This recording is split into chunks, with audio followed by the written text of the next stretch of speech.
who was Carol Enos. She graduated from Neodesha Public Schools, where she was the concert master in the high school orchestra that was conducted by John Roper's father. She earned a BA in English with a French minor at KU, where she lived in Miller's Scholarship Hall and was one of the homecoming queens. Paul's sister also lived at Miller and first introduced Carol and Paul, although they didn't date until late in her junior and his senior year. She taught one semester at Maple Lane School in Centralia, Washington, and at Anderson Creek High School in North Carolina. Then worked in document libraries at Stanford and at Binghamton U, and also in the Yale Art Library before settling in to raise 4 children.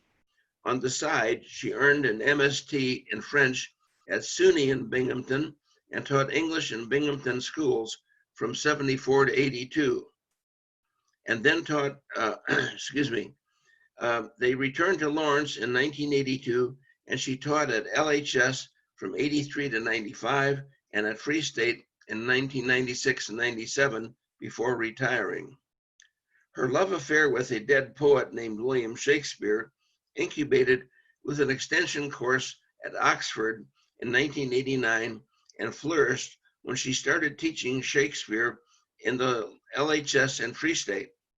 She researched and wrote an MA thesis on Shakespeare and the Catholic religion while on sabbatical in Erlangen, Germany in 1995 and 96, and completed the coursework at KU in 1999 after retirement.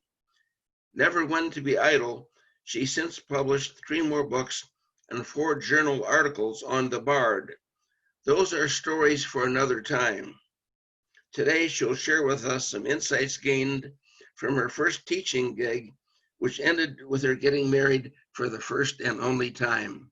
Let's welcome Carol.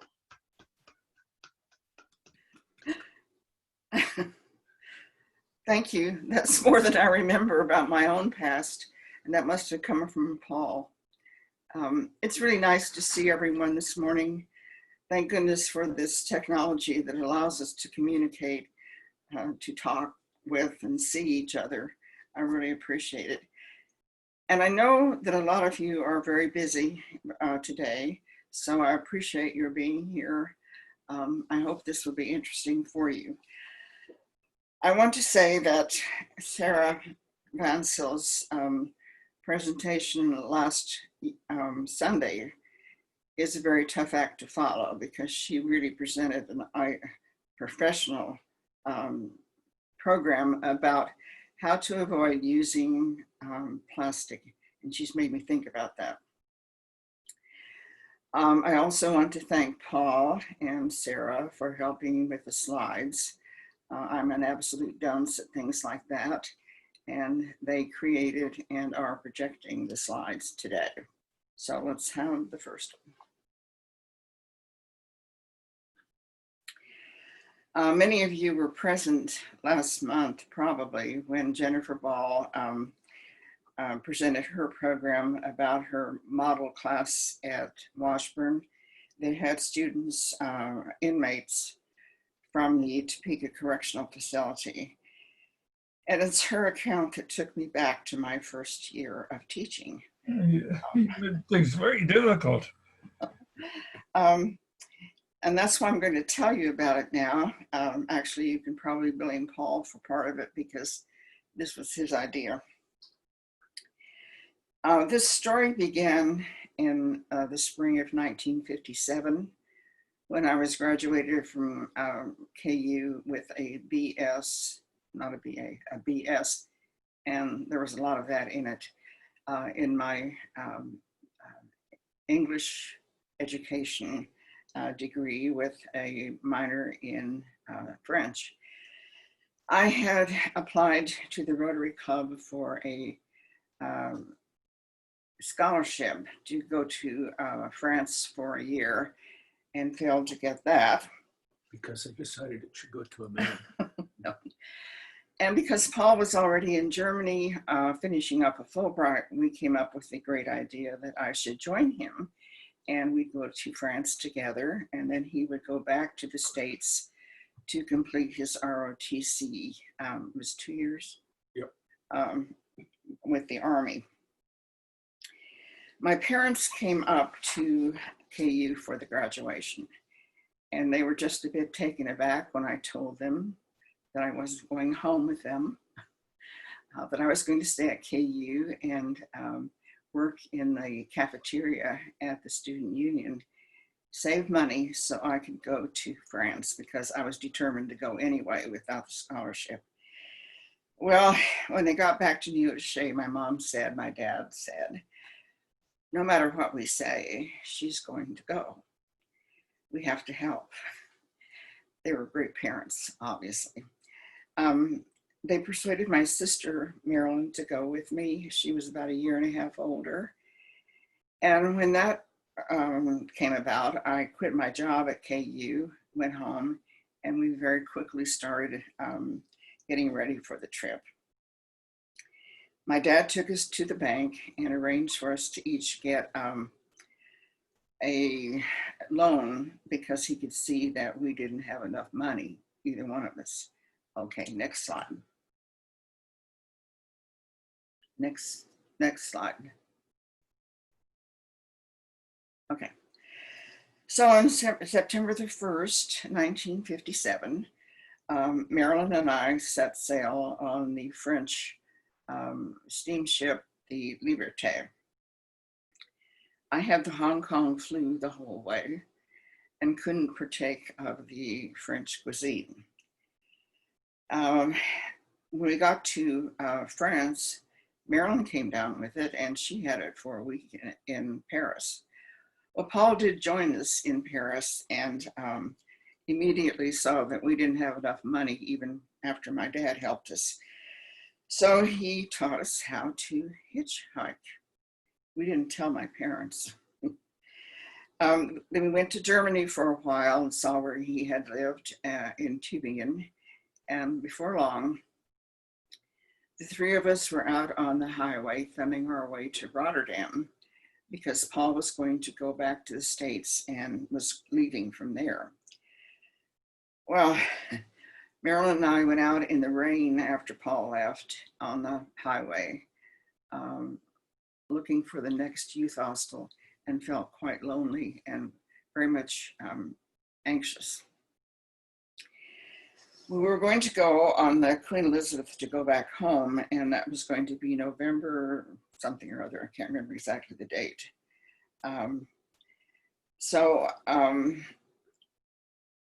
Paul had seen that. He knew we were going to go on the Queen Elizabeth. And could we have that slide of the Queen Elizabeth? There we go. That's a postcard that we sent back to my parents. And of course, that was a return trip. I don't have a picture of the Liberté. But lounging on the deck on a steamship was something people in movies did, and not two naive and inexperienced young girls from Kansas did. But we had a great time, and the trip back was especially exciting because in November there were lots of storms, and there weren't waves in the ocean, there were huge heaves, and the ship went up and down in these troughs and on these mountains. And Marilyn and I think, were the only two on board who weren't seasick. But going up, we felt squashed. Going down, we felt that we could fly almost. It was like a carnival trip. Well, the following two months in Europe for Marilyn and me were very exciting. We had some near catastrophes and some exciting and enlightening experiences. But I have to skip those, and we're going to go on forward now to when we arrive in New York on November 21st. From New York, we went to Belvoir to visit Paul, and then we got on the bus, went toward Kansas, got to Kansas City, and after all the successful traveling we had done in Europe, we missed the bus going to Odyssey. So our parents had to come up and pick us up there. We got home November 23rd, and shortly after that, Paul came for Christmas leave, and he presented me with my lovely engagement ring. And then he went on back, and those were the only 2 times that we saw each other between September 15th, 1957, and about 5 days before the wedding, July the 5th, 1958. Okay, back in Kansas. Oh, sorry. Did you hear? No. I didn't hear. It was just some feedback. Go ahead. Okay. Back in Kansas, I realized I had to get a job very quickly because I had to pay back my loan. I didn't want to get married with a loan. So I started looking for possibilities. In the Wichita Beacon, I saw a very tiny little notice for a position in Centralia, Maple Lane School for Girls, and they wanted the person in Washington, and they wanted that person in January, which is ideal for me. So I immediately sent off a resume and application, and when the superintendent contacted me, I told him, I only have this next semester. Is that okay? Because I'm getting married in the summer. Fine, he said, that's fine. Well, okay. It was a job, the pay was good, and so I signed the contract. And the whole time my mother said, there's something wrong with this job. They just want you for a semester. And I said, it's a private girls' school, and they probably turn over teachers very rapidly. But about a week and a half before I left on the train to go to Washington State, the superintendent sent this surprising letter. As you know, this is a girls' correctional school. I didn't know that. My mother said, I told you so. Well, I was packed. There wasn't much time to get another trip. So, and I had my train ticket already. So I got on the train and I went off into the unknown. Okay, the Washington map is number 5, yeah. Most of you recognize this, the map of Washington State. Is that as clear as I'll go? Oh, there's Centralia. I've got a marker somewhere here. Here you go. Oh, there we go. Yeah, you got Centralia. It wasn't right in the city of Centralia. It was at the outskirts, but that's the closest. And then later on, I'm going to mention Mount Rainier, which is over to the right, up in the northeast, right here. And then Mount St. Helens down here. And then Puget Sound. Those aren't very important, but I just want you to get oriented. Okay. All right, we can have the next slide, which is number 6. There you go. Okay, after the train trip to Centralia, I was feeling a little anxious because this was kind of a new situation. I was a new teacher, and this was a girls' reform school, so I didn't know anything about that. Well, I got off the train, went to the baggage department, and the attendant there said, where are you going, young lady? And I said, I'm going to teach at Maple Lane. And he said, oh my God, they almost killed a woman last week. They hit her over the head with an andiron, and she's still in the hospital in a coma. They broke the window, not the window, the plate glass door out of the dorm and ran away. Well, this incident was so notorious that it appeared in one of the articles I read to get ready for this. And this is what the article said. In 1957, 6 girls attacked a cottage mother who required 50 stitches to close numerous cuts. One of the girls was arrested on an assault charge. The intent of the attack was to take Mrs. Ryan's keys and then effect an escape. 4 of the girls involved in the attack were taken to Western State Mental Hospital for observation. 2 others were sent back to the county courts from which they came for further disposition of their cases. Well, this was quite an introduction to my first teaching job. To his credit, the superintendent met the trained and had arranged for me to stay with a nice little lady.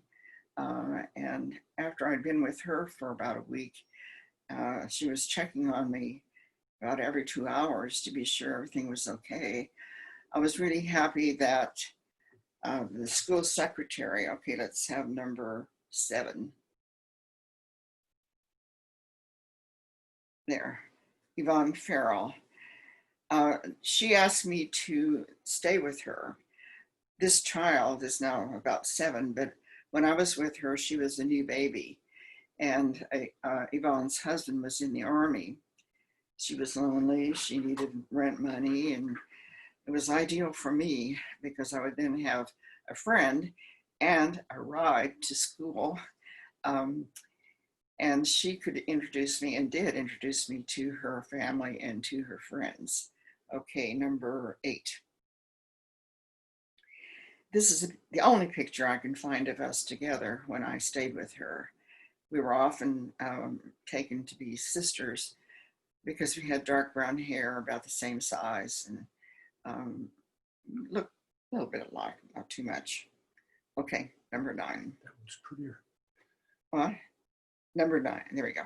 Paul came across this sign for Maple Lane, which doesn't have a date, but I suspect that it comes from about the 1950s when I was there. It was a rather small place then, and wouldn't have had a bigger sign than that. Okay, number 10.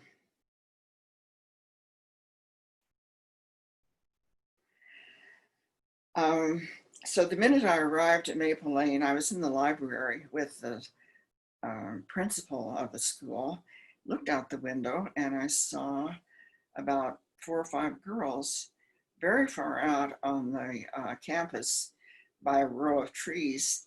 And I pointed it out to the principal. Boy, she flew into a flurry, got 2 security guards. They hopped in a vehicle and sped out there to where the girls were and brought them back to school. This was my first experience with the open boundary. It had no fence around it. And these girls tried from time to time to escape. And sometimes they were successful, but most of the time they weren't. If they got away, they'd stay 4 or 5 days and the police would pick them up and bring them back.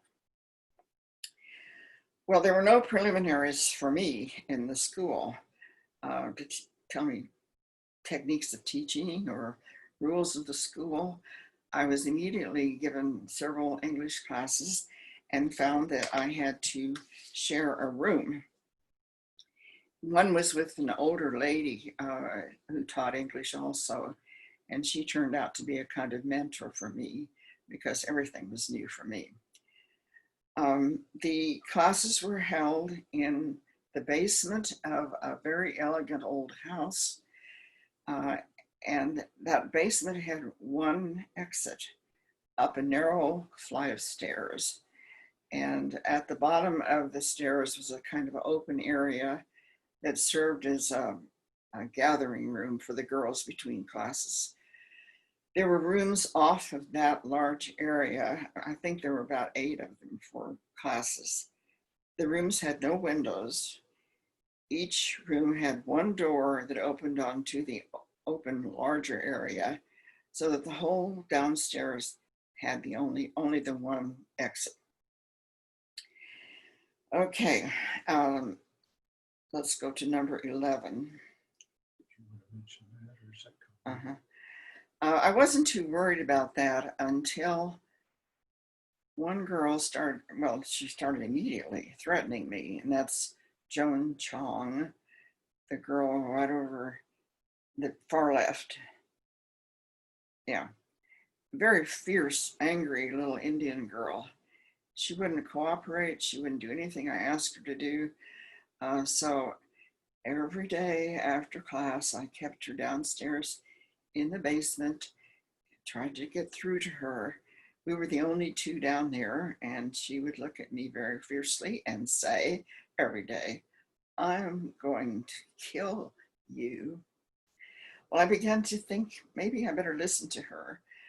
So I went to the psychiatrist who dealt with her, and he said, "You better pay attention to Joan because she's classified as psychotic. She's mentally disturbed, and you never can tell what she'll do." Well, after a lot of time and a lot of psychological persuasion, little Joan Chong finally smiled at me. Okay, number 12.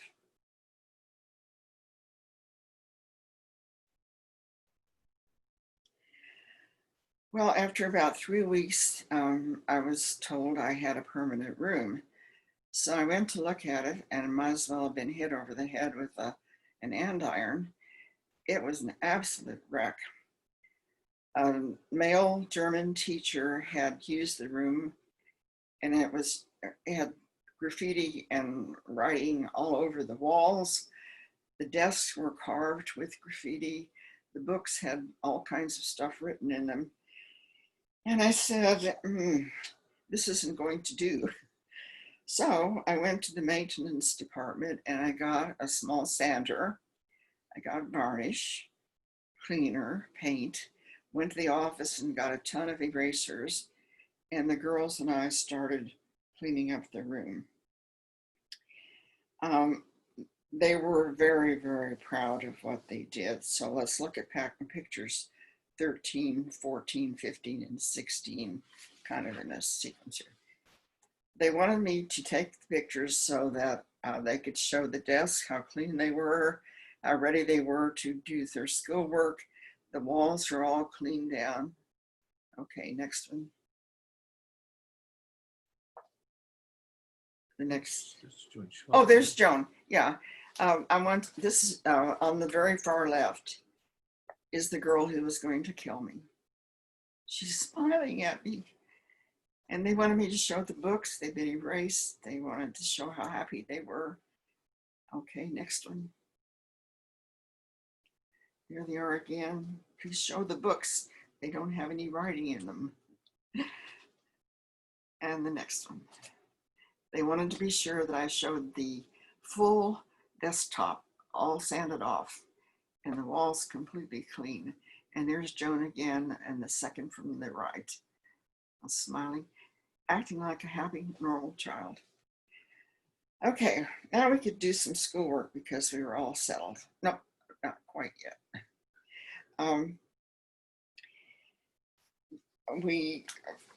They had workbooks they hadn't worked in very much. And so I started focusing on those, and with a lot of persuasion, they started doing some more work. They knew that I would check their work, so they started being more careful. And then we read some novels aloud, and I enjoyed that a lot. I'm not sure they did. But then they started writing these very long train of thought stories for me that included a lot of the incidents from their lives. They wanted to be sure I read them, so I read many, many stories. But the most exciting thing was when they found I was going to be married in the summer. Now we can go there to the next slide. They wanted to know all about Paul. What does he do? What's he going to be when he gets out of the army? Is he nice to you? Was a frequent question. How did you meet? Where did you go to school? Just on and on. They were just so intrigued with this wedding that was coming up.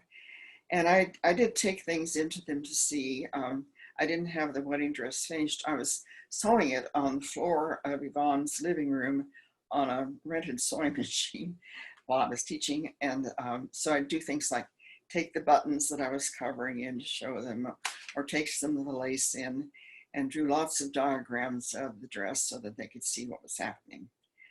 Okay, next slide, number 18.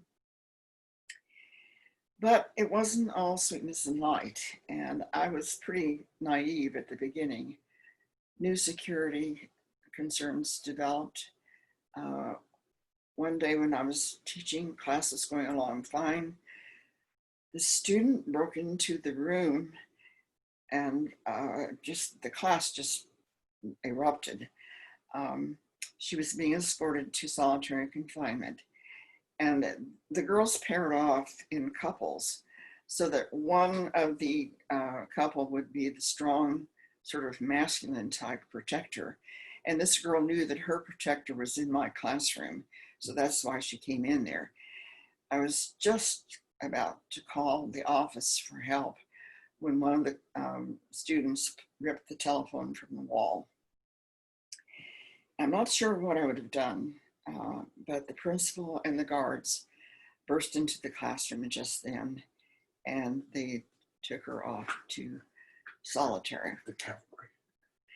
Well, things got worse. I found out little intimate things that weren't known very readily. Every girl who was brought into the school as her initiation was raped with a Coke bottle, and that frightened me just a little bit. I also found out that there was gang type treatment of the girls, and I began to be much more concerned about my behavior and my position with them. Okay, number 19. These girls are in the, I think that's the entry of them large area down off the classrooms. And they can look pretty formidable. They can look pretty tough. They were allowed to smoke every place. They wanted to look mean. And even while I was there, I thought, this is mostly a facade. They need to look tough to get along with a group like this. And I liked them.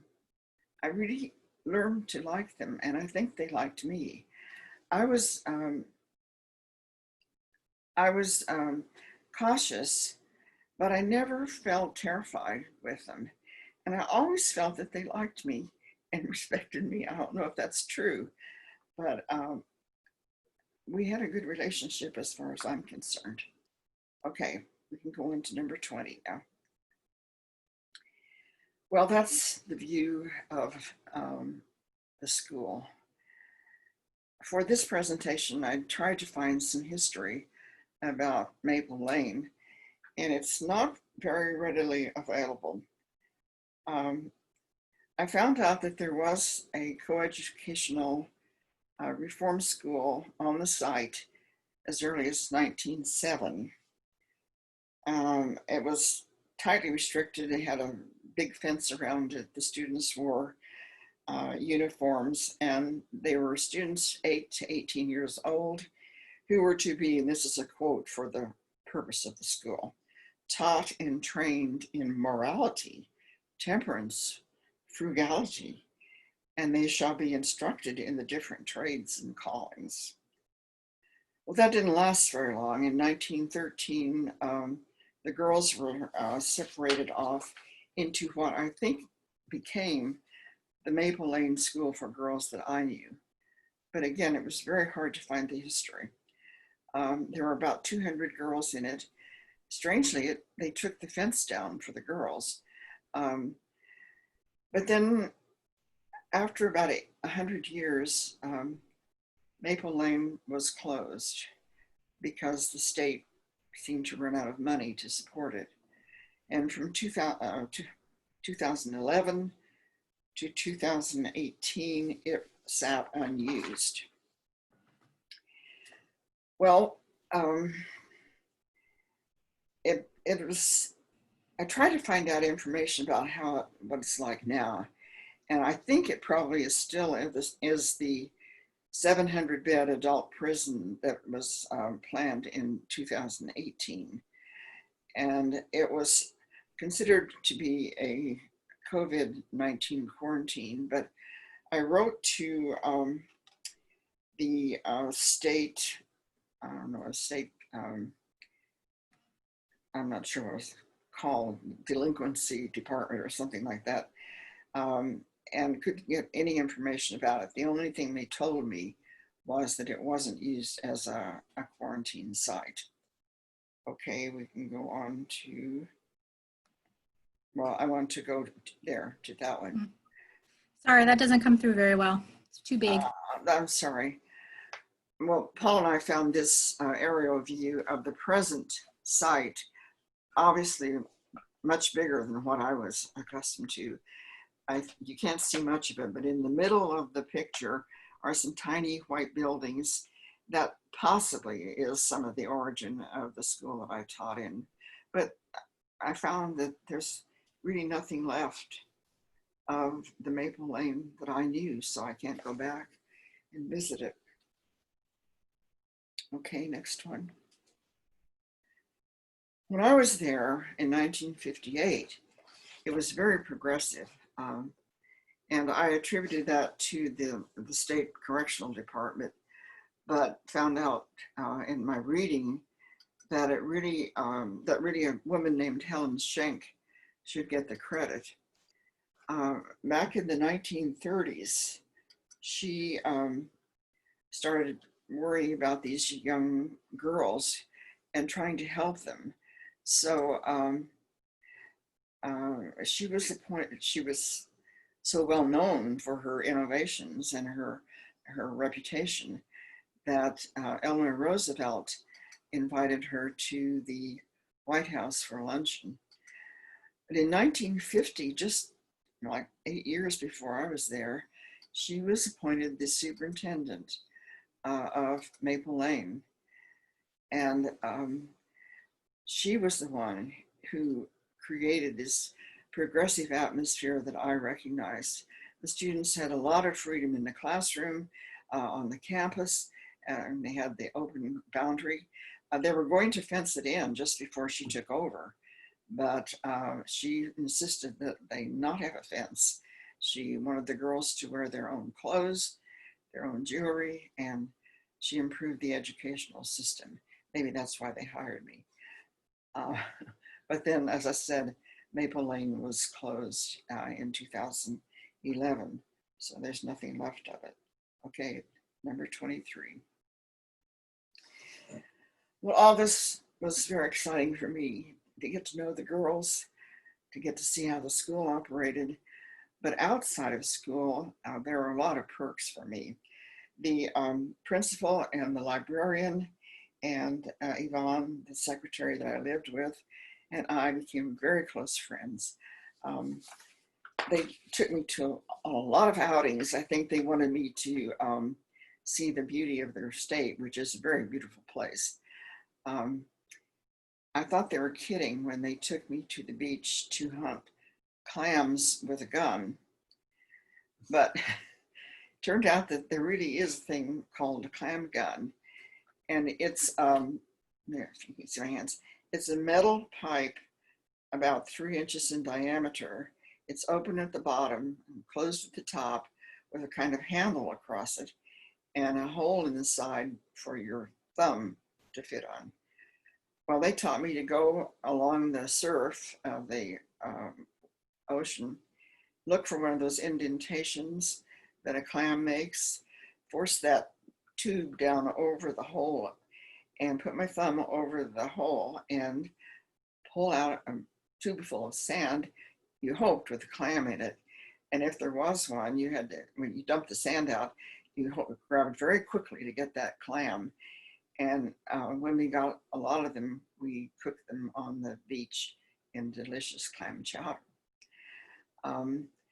Then the secretary and her husband took us all in their cabin cruiser, a very large one, out on Puget Sound, we did that several times.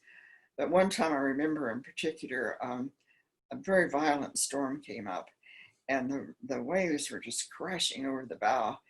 And the husband, who was the captain of the ship, sent us all down in the lower part to act as ballast for the boat, because he was worried and I was worried. It was really scary.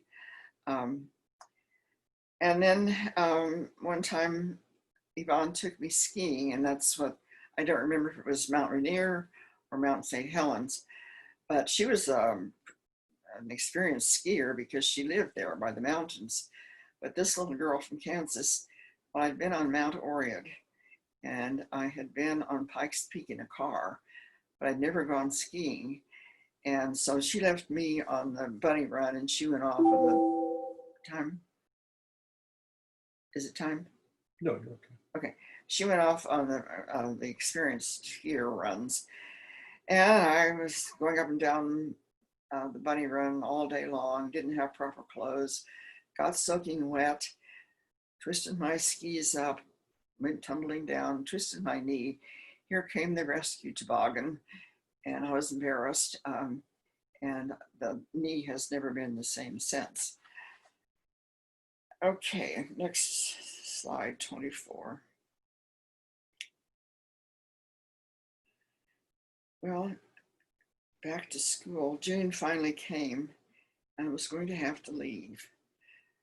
And in spite of all the happiness I was going back to in Kansas, I really felt sad. I'm going to have trouble with this, saying goodbye to those girls. And we learned a lot from each other. I'm sorry.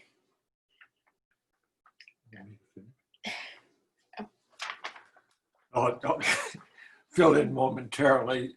She learned to respect the girl's strength in a life with a lot of adversity.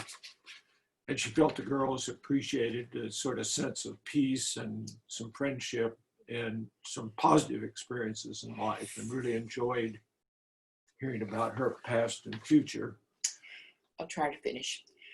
It cast a new light on my family. I realized what a wonderful set of parents I had, sister, and it also changed my look to the future with Paul, because I learned from what I had just seen that I wanted to have to nurture a wonderful life for Paul and our children. And I could see why these girls became hardened and bitter and aggressive because of what they'd been through.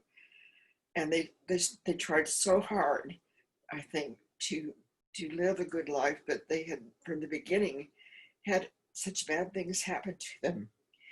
I think they were genuinely having fun, just vicariously having these experiences that are normal experiences, like planning a wedding, sewing a wedding dress, and so on. Okay.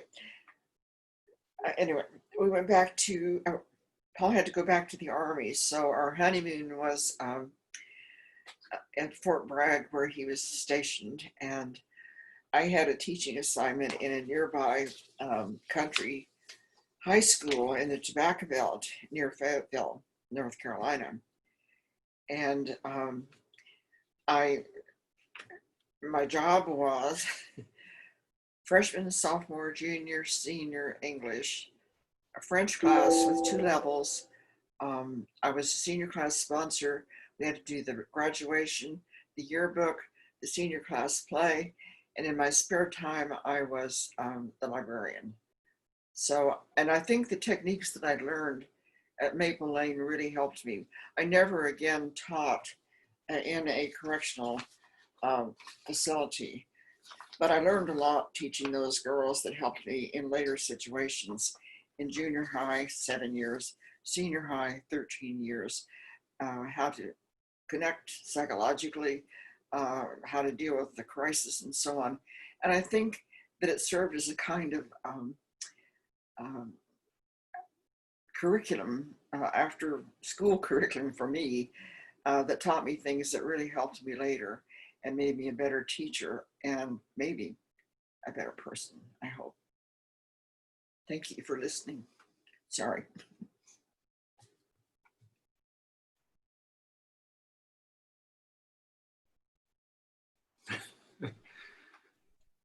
We have 10 minutes or maybe 9 for questions, and Ellen has a question. Ellen, unmute, please. Carol, I was really interested in what you were doing at Maple Lane. In 1955, I went to Worcester, Ohio High School for $3,400. How much did you get at Maple Lane? Oh, I have no idea. It was a good salary. I know that because they probably had trouble teaching there, but I can't begin to tell you. Sorry. I've always remembered that salary because from that salary, I saved $800. Oh, and that was a lot of money then. Yeah. I remember how much Carol made teaching with the class load she mentioned in North Carolina. It was $1,800 for the year. North Carolina was considered very advanced really relative to South Carolina and Georgia, I remember. That's even less than I got.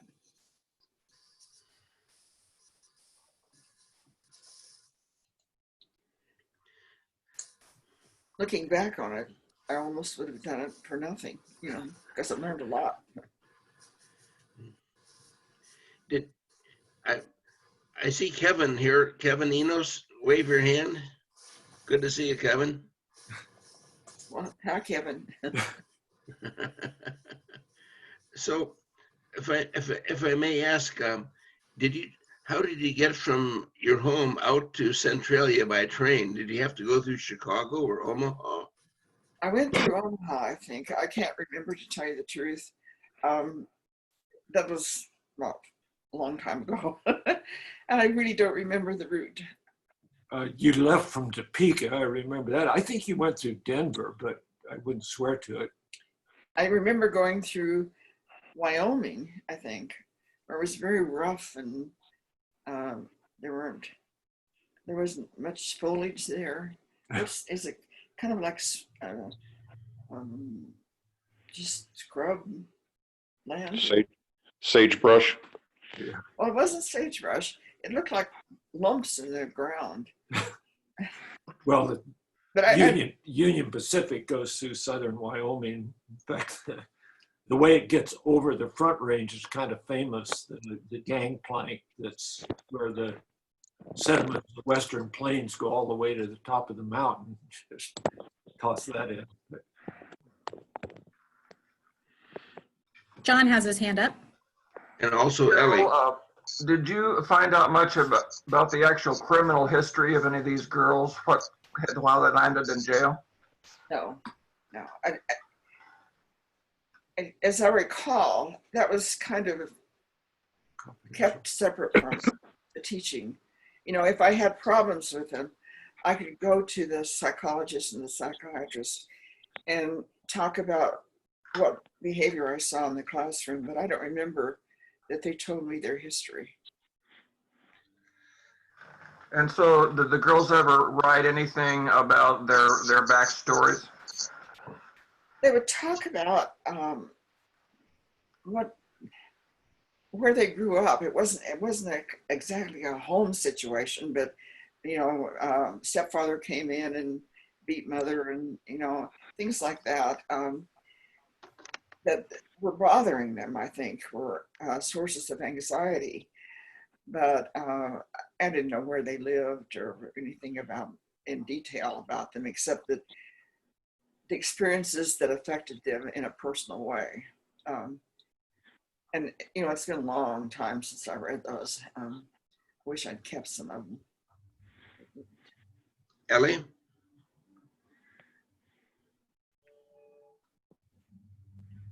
Then you're next. Carol, I'm wondering how big the classes were. Oh, probably I had 18s at the most. Those girls were old. They were about 18 years old, some of them, and I was about 22. So there wasn't a big age difference between us, but you know, we got along. We did. Ellie? Carol, I am so impressed that that was your first teaching job and you were only there less than 6 months. And yet you gained their trust and were able to inspire them to do actual academic work. I think you are amazing. I don't know how you I did it. switched, so I'm hearing on mine. Okay. I'll put it on. I liked That's them. okay. I think that made a difference. I really liked them. And I think they felt that. They must have. So thanks for sharing that story. It's a great story. Thanks for letting me tell it. You know, it's always back there in the back of my mind. I think Emily might have had a question. Yeah, can you hear me? Yeah. Yes. Did I unmute? No, I did. Okay.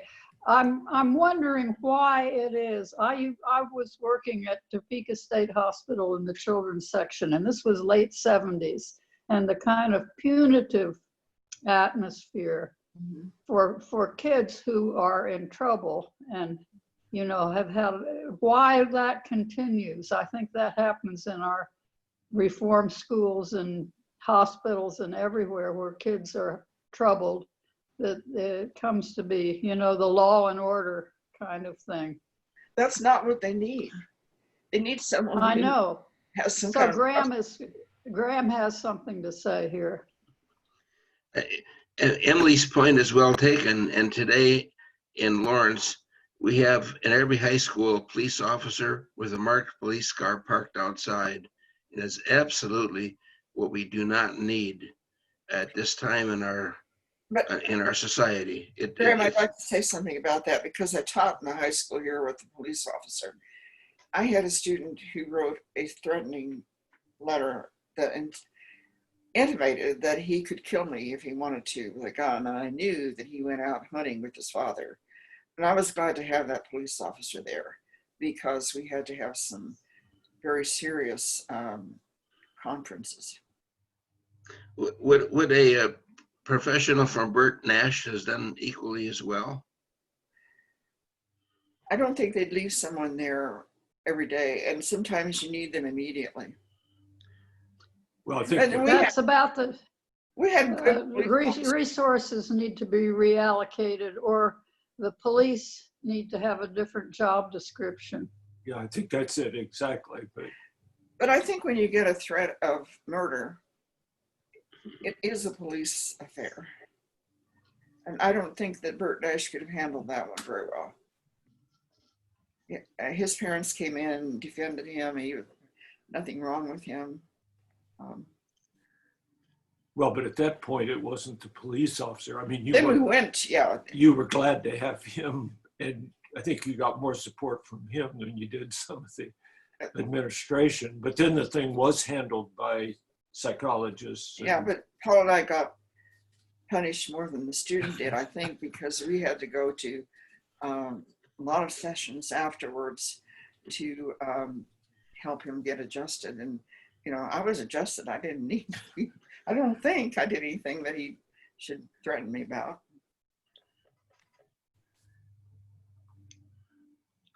We might have time for one more question. Anybody? Kenny? Hand up. I could tell him. Carol, that was so interesting. Did you keep in touch with any of your students? And did you make peace with the little girl who wanted to kill you? She and I became friends. You know, you saw her smiling in those pictures. Well, she did work too. And she worked, yeah, she did schoolwork. So I felt that it was a great triumph with her. I did not keep touch with any of them. I'm not sure I would have been allowed to do that. I don't know how private they kept it, but I was extremely busy getting married and going off teaching and all that. And I just didn't, just didn't. I'd like to thank everyone. Yesterday, we were posted with the information to join the annual meeting, which starts at 10:35. And Reverend Aaron just sent out another email that has the link in it. So Sarah, thanks for an excellent job of being our or Zoomer. And Sure. we'll conclude now and look forward to seeing you all at 10:35 or maybe a minute sooner. Thanks, everyone. And thank you, Carol, for a great presentation. Thank you for listening. Thank you, Carol. Thank you.